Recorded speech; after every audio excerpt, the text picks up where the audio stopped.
Hi, இன்றைக்கி வந்துட்டு டியூஸ்டேயோட morning to afternoon routine தான் பார்க்க போகிறோம். நேற்று நைட்டே வந்து அரிசி ஊற வச்சுருந்தேன். ஸோ அதை வந்துட்டு அவர்கிட்ட வந்துட்டு மாவரைக்கும் கொடுத்து விட்டேன் மார்னிங்கே. இன்றைக்கி லஞ்ச் வந்துட்டு குருமா குழம்பு தான் வச்சுருந்தேன். அண்ட் வந்துட்டு அப்பளம் பொரிச்சிருந்தேன்.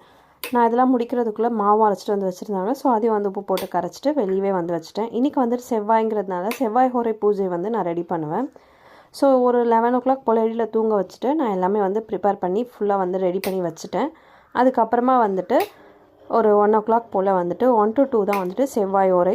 ஸோ முருகருக்கு வந்துட்டு வேலுக்கு வந்துட்டு பூ வச்சு அர்ச்சனை பண்ணிவிட்டு அதுக்கப்புறமா வந்துட்டு ஓம் சண்முக பதையே நமோ நமக வந்து 108 தடவை சொல்லி அர்ச்சனையும் முடிச்சுட்டேன். அண்டு சாமியெல்லாம் கும்பிட்டு முடிச்சுட்டு ஆஃப்டர்நூன் போல் வந்துட்டு அம்மா வீட்டுக்கு போக வேண்டியிருந்தது. அண்ட் மண்டே வந்துட்டு நான் சண்டேவோட மினி விளாக் போட்டிருப்பேன் டிமார்ட் போயிருந்தது பற்றி. அதோட லாங் வீடியோ வந்துட்டு நம்மளோட சேனலில் அப்லோட் பண்ணியாச்சு. ஸோ மறக்காமல் டைம் இருக்குமோ செக் பண்ணி பாருங்கள். சேனல் நேமுக்கு கீழே லிங்க் வச்சுருக்கேன், செக் பண்ணி பாருங்கள். நெக்ஸ்ட் வீடியோ பார்க்கலாம்.